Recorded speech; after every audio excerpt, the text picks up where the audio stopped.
You know, somehow the idea of W.C. Fields eating Fritos is grotesque. Ever seen that commercial? Only a sea Fritos, yeah?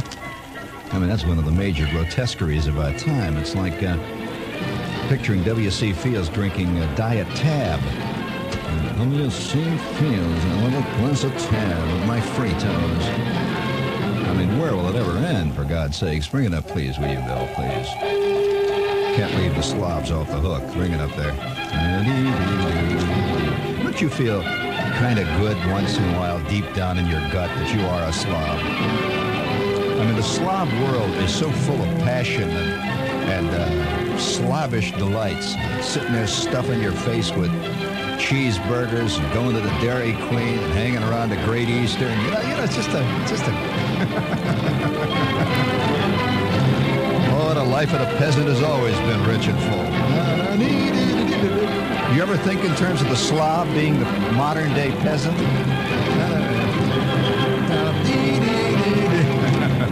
That's tonight's salute to Jersey.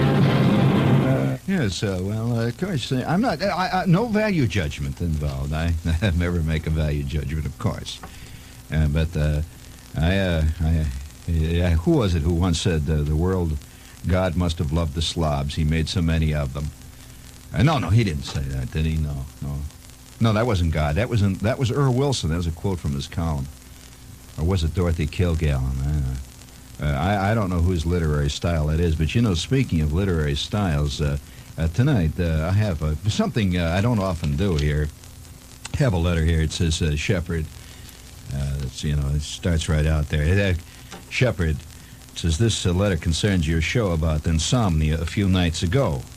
I will make it short and avoid trying to be humorous since I'm not a professional. Yes, I can see. I was never in the Army, but after listening to you for the past several years, I feel as though I have been. I'll take your word for it about Army lectures, putting you to sleep, and being a fantastic cure for insomnia. Your show did a good job that night. Well, thank you. However, I feel you have overlooked the greatest cure for insomnia, much older than any Army lecture cure. I will come right to the point. The greatest and most successful cure for insomnia is to recall the church sermons of one's youth. You know, he says, 1 hour plus of total slumber producing oratory.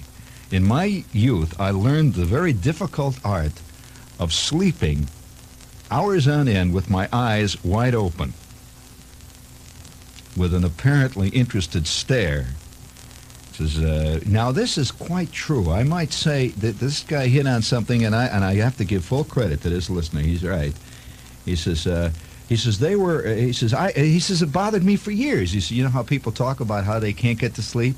He says a couple of really authentically recorded sermons from any one of 12,000 churches played on your stereo would be enough to put even the canary to sleep. Well, now this is not a comment on religion, although it could be taken as that.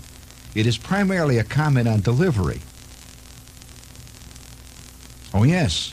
Do you realize that the average Presbyterian minister, if he were given some of the major speeches from Henry IV, would put you to sleep instantly? Now, is that a comment on Shakespeare? Is it a comment on delivery? Well, I'll tell you, I discovered this guy is absolutely the true. He's so true that it's a painful recollection that I have in connection with a very. Have you ever done something that was so embarrassing, so completely embarrassing, that even at this point, and maybe 150 years after the embarrassing event occurred, you still have great difficulty in admitting that it happened? I mean, have you ever had that? Oh, listen, I want to tell you, I've seen some unbelievable moments of that type. I mean, where even it was so embarrassing at the time that people didn't even mention it at the time. It was so terrible, embarrassing.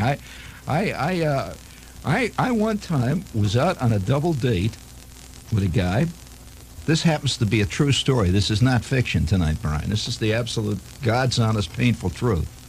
But I was out with a guy, and the two of us were with these two girls. And we drove we drove all halfway across the city, Chicago, a long drive, and we got to the show we were going to. We went to the show, right? It was at the Oriental Theater. If you're curious about this kind of movie house, it was a fantastic movie house. It had an imitation sky above it. Have you ever gone into a movie house where they have stars and clouds going by? Oh, it's fantastic. And since it was well known that in Chicago you could go for as long as 6 or 7 months without seeing the sky, because of the blast furnace and all the steel mills and all that jazz. So people would go to the Oriental Theater just to see the sky. Well, you'd sit there, the picture, the hell with the picture. You'd sit there and look up there and watch the clouds go by. Yeah, they had some kind of a technique. I don't know how they did it, but it looked like clouds going by. Did you ever see this there? And it had stars up there. And there were what looked like flights of seagulls that were up in the stars and the clouds. And they were hanging. Yeah, it was a fantastic scene. It really looked very real. And you'd sit in this gigantic theater. Well, I'll give you another idea how this theater was. You see, this is let's put it this way. It was the kind of theater that when you went into the lobby, it was all brass. It's fantastic. It had these imitation bronze bas reliefs. It was sort of neo-Greek-y, come late 3rd Dynasty Egyptian, was roughly what the architecture was, which kind of fitted in great with the south side of Chicago, and it was very, very exciting. And you'd come into this place and it had all kinds of colored purple and green and blue tiles on the floor of the lobby. Magnificent. I mean, I'm not talking about tiles like in the John. I'm talking about decorative tiles. Swans, and we'd come in this place, see, and we'd go there just to see the place. And in the front of the lobby was the box office. Now this was really a true kiosk, and it was apparently carved out of solid bronze. And this old lady with gray hair would sit in there and sell tickets at an exorbitant rate. And you'd come in there and buy these tickets. You'd move into this place, and right in the middle of the lobby. To me, this has always been the epitome of the movie world. They had a pool, and it was lined with deep royal purple glazed tiles. It just looked beautiful. It's a great big pool, and it had water in it. And in the water were about 400 great big fat mean-looking goldfish. You ever go into a movie that had an actual pool in it? Yeah, the goldfish swimming around there, and and there were a couple of swans. They actually had swans in there, and the swans are moving around in this place, and people would come crowding in there. And being South Chicago, that was not enough, you see, because naturally, as I say, the Slav is always with us, ever present. And to those of you who think that ecological debauchery is a new thing, I can only say that here was this pool in the lobby of the Oriental Theater. It had all these great-looking goldfish swimming around in it, and it had water, see, because the goldfish wouldn't work it. They couldn't hack it without the water. See, there was water in there, and there was also these swans. But we'd go in and we'd look in the goldfish. See, everybody would wait, because you had to wait till the end of the second feature before they let you in. You know, these purple ropes and all that jazz. We're standing there, we're looking at the swans, and the entire water was covered with Wrigley gum wrappers. Wrigley gum wrappers and old butt ends of Baby Ruth candy bars. And you'd see the goldfish swimming around there looking at the Baby Ruth candy bars. And it just sort of was, the whole thing was kind of a cross-section of the whole movie world. On one end, you see these elegant swans, and they're swimming through a sea of spearmint wrappers. I mean, you know, it kind of captured the whole mood, you know, the profane and the sublime all in one giant pool. There it was, you know. But nevertheless, we went to this movie house. Now, I don't know, you know, I really don't know why I'm telling you this, because we all know that since we are all of us in one way or another wallowing in the slob world, and it's really our culture, we have to accept it, that me and this guy went to this movie house this day. See, well, it's night. You got the scene, right? I really don't, I don't want to tell you this embarrassing moment, because it may embarrass some of you. And I'll tell you this right away. It's in bad taste. Invariably, the best embarrassing moments are. And let's face another thing. Life itself is in bad taste. I mean, anyone who looks at life with a cold, unprejudiced, agate eye of truth must realize that life is basically in extremely bad taste. Have you felt this, Bill, or have you felt all along it's been your life that's been in remarkably bad taste? Or do you think that George Plimpton lives on another plane of existence, sipping at daffodils, and his pen is dipped in the you kind of like this, huh? His pen is dipped in the elegant nectar of truth, whereas you fool around with that lousy ballpoint that keeps squirting purple ink on your knees, right? Well, so life has to be that way. La da da dee dee dee dee dee dee dee. La da da dee dee dee dee dee. La da da dee dee da da da da da da da da da dee. All right, ding. What am I doing? What is that? No, come on now. That's not a hip version of America the Beautiful. What is it? Ring-a-ding, ding, ding, ding, ding. Ring-a-ding, ding, ding, ding, ding. Ring-a-ding, ding, ding, ding. Oh, God. Ring-a-ding, ding, ding, ding, ding. Oh, that's silly thing. It's falling all apart. Ring-a-ding, ding. Speaking of life slowly disintegrating, I suppose you want me to finish this embarrassing. You notice I'm being very careful about not finishing the stories because of the disastrous thing that happened that night. Well, we were with these two girls, okay? And actually, the girl that I was with was a girl that worked down in the office. You know how there's always a couple of girls that work in the office at school. And, they're from some very alien, distant class, like they're taking home economics or something. I just knew this girl. So she was in the office all the time. So one time I finally got up the guts to ask her for a date. I was always in the office, in and out all the time. You could always tell how much trouble a kid was in our school by the amount of time he spent in the office. I was not in the office making inquiries about paying lab fees. I was usually summoned to the office, summarily. And it was always a bad scene. And so since I did spend quite a bit of time in the waiting room in the office, waiting to see the Eichmann of our school, a man named Mr. Rupp. He was the hatchet man. See, he always used to say, yeah, whenever you were in real trouble, you would be summoned to speak to Mr. Rupp. I don't know whatever else he did. He was always in this little office, off of the office. And he would sit at his desk, and he had this kindly look. That's the worst part about hatchet men. They generally have worked hard on having a friendly, kindly, disarming look. And he used to sit there and smile, smoke a pipe. And he'd say, well, now, what seems to be the trouble today? Let's see. What seems to be the trouble? You've been here before, haven't you? It's good to see you again. Let's see. I see. Little situation arose in Miss McCullough's class. George. Well.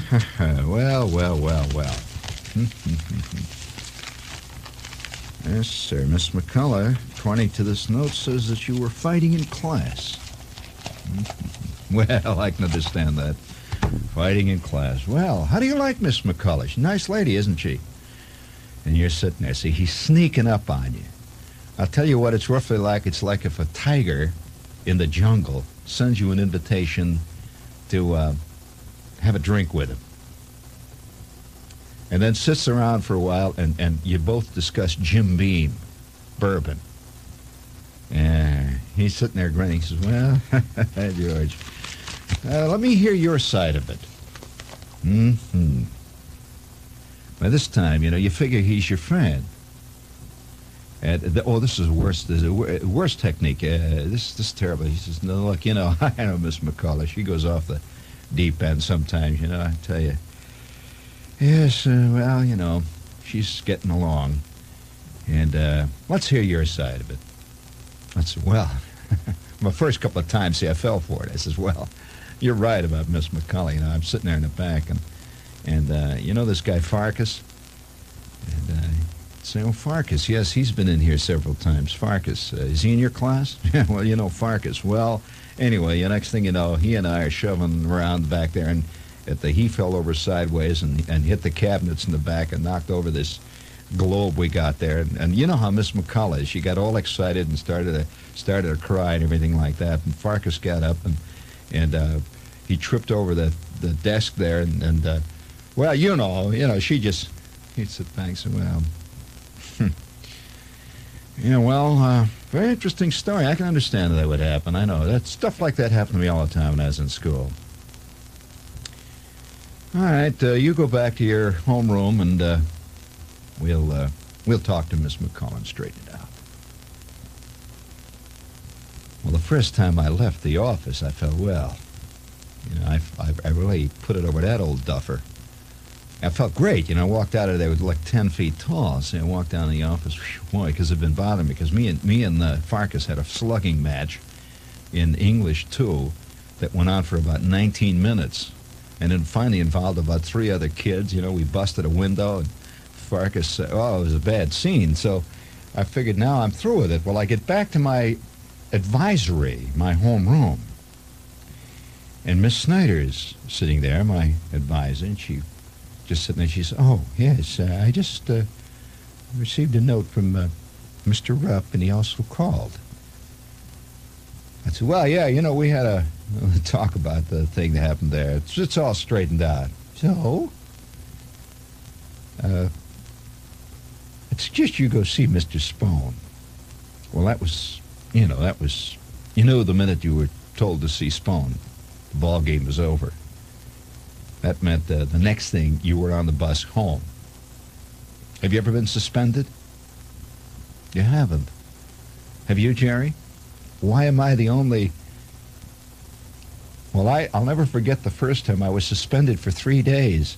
And I got on the bus, at first there was this great rush of enthusiasm for the whole idea of not having to go to school for 3 days. Then halfway home on the bus, it began to hit me. I was going to explain this, and you know how I tried to do it? I got home, so my mother says, what are you doing home this early? I said, well, I didn't feel good. Oh, God, my gut, oh, something wrong with me. She says, oh, please. And she says, oh, come on, quick, get into the bedroom. Did you see the school news? Yeah, oh, I'm sick, oh. And I go tottering into the bedroom, see, and I flop over on my bed, and she's running around getting the X-Lax and all that stuff, see. And just about the second run into the bathroom, and she's running out with cold rags, and I'm laying on the bed going, oh. I hear in the next room, I hear, ah. It's the phone, see. Ah. Well, I figure it's Mrs. Bruner calling or something, so I'm laying there going, oh. And I hear my mother pick up the phone, yes? Mr. who? Mr. Rupp. Oh. Well, yes, put him on. Oh, God. I'm laying in bed. Mr. Rupp. He did what? He what? Yes, he's here now. 3 days. Then I hear clunk. Okay. I just got up off the bed, sat on the edge, and I could hear the feet coming. Thunk, thunk, thunk, thunk, thunk. I will, let's put it this way, mercifully draw the curtain upon the ensuing scene, which I might add is still today a bone of contention between me and my mother. We just don't mention it. Because, one of the worst things that my mother used to say, that was Mr. Rupp. I'd say, who? I still was attempting. And a kid never gives up. Who? Mr. Rupp. And you know very well who. And you know what he's calling about, right? Well, Mr. Rupp, why? Still, see, if you learn to admit your guilt early in life, people will tend to be kind to you. Do you agree with that, Bill? I mean, how many times have you driven like 87 miles an hour through a 25-mile-an-hour zone, and you see that blue light behind you, and you look out of the car and you say, what's the matter?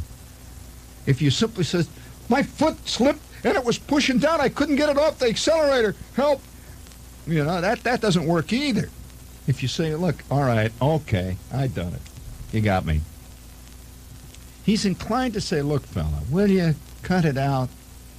But if you say to him, But the officer, I know I wasn't going more than... My car's got a governor on it. It can't go more than 22 miles an hour because I put it in myself. You're liable to find yourself, with your hands behind your back. You're liable to find them going through the trunk of your car looking for pot. You're liable to find yourself. So, to admit your guilt is always a good thing. Well, let's put it this way. It is often a good thing. Sometimes to admit your guilt is only to feed the fires.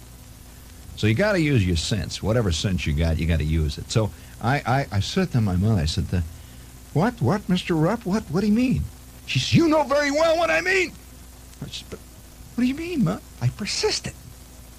She said, you have been expelled for 3 days. Expelled? Expelled 3 days? I never thought a son of mine would be... Oh, God, here we go. I says, Mom, what do you mean expelled? Oh, my son. She says, you are expelled for 3 days, and I'll tell you what you're going to do for 3 days. For 3 days, you're going to do nothing but... You think you're going to get out of work? You're going to clean the basement for the 3 days. And after that, you're going to clean all the closets out. And then you're going to clean the attic out. 3 days, you're not going to sit around here on your bottom just because you get kicked out of school. And I'll tell you this, and when your father... Oh, my father. When your father hears...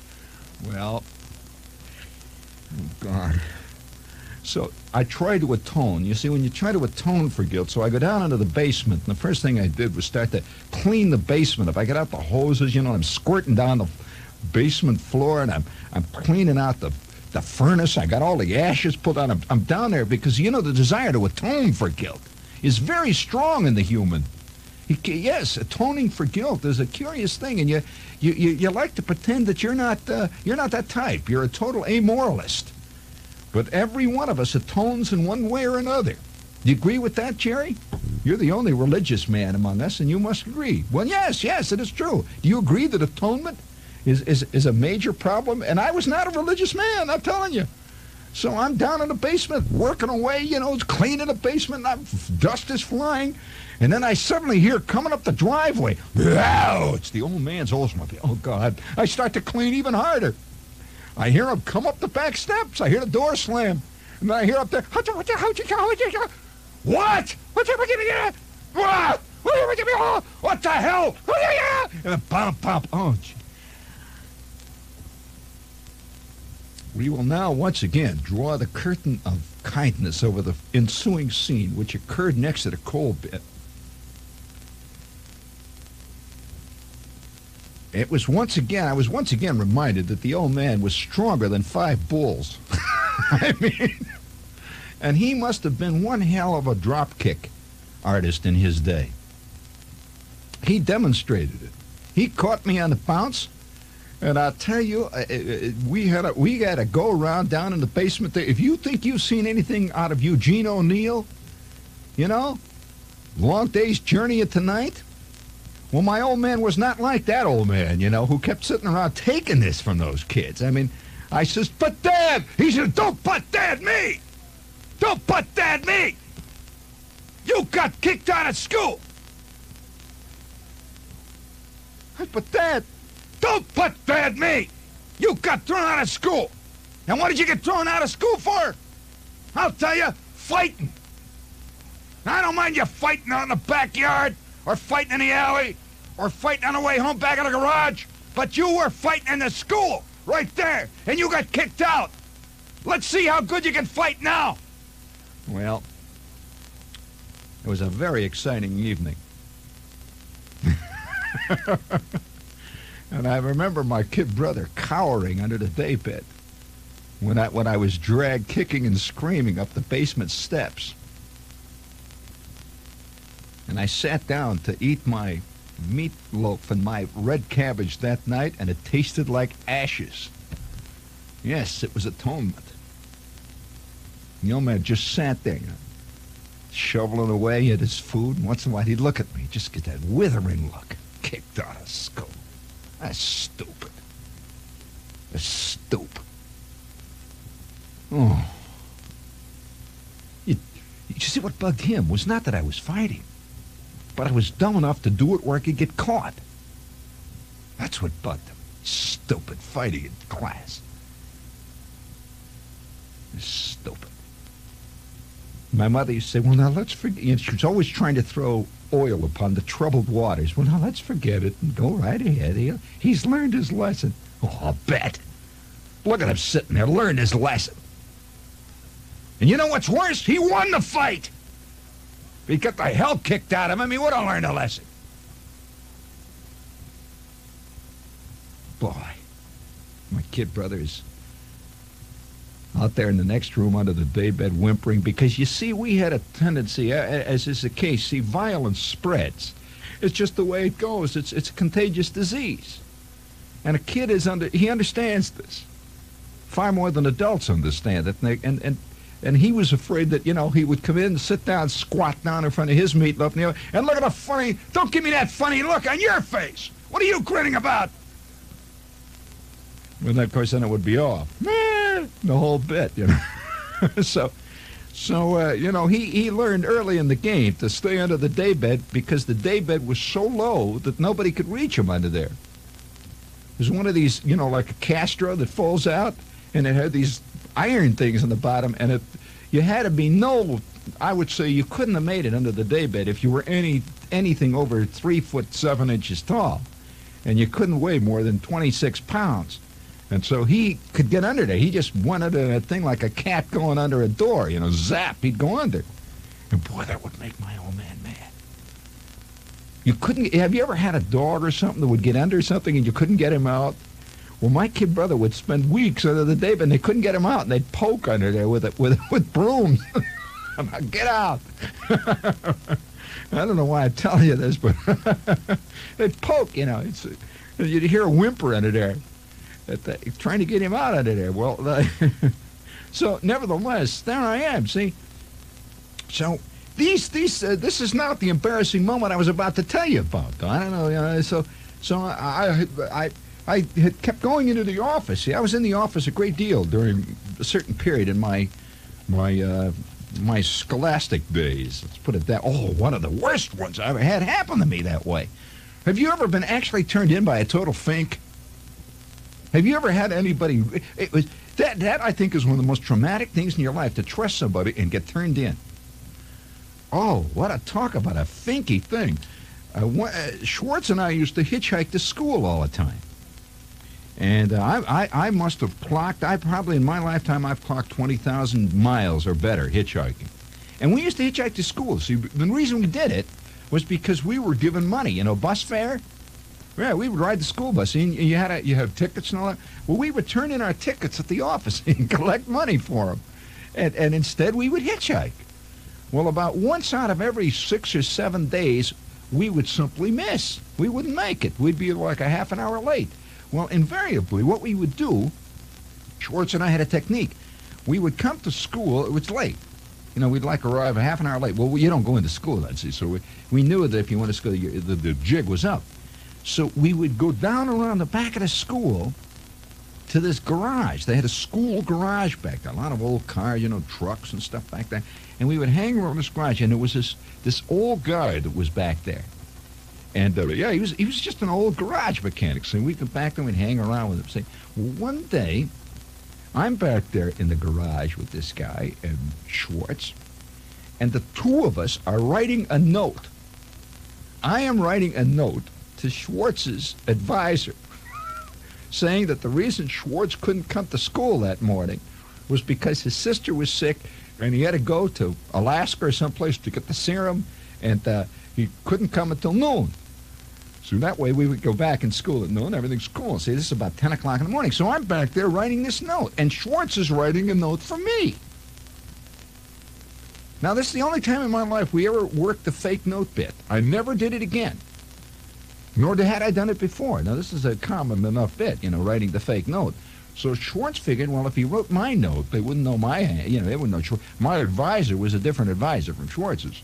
His advisor would not know my handwriting and vice versa. So he writes this, Dear Miss Snyder, the reason Jeannie is late for school today is because his father had a very bad illness last night. And Jeannie had to go to get the various things we needed for him this morning from the drugstore. I hope you will excuse him. It will not happen again. Signed, Mrs. Shepard, you know. So he writes this down, and I write down the thing about, the dear Miss, his advisor by there was Miss M.E. Scott.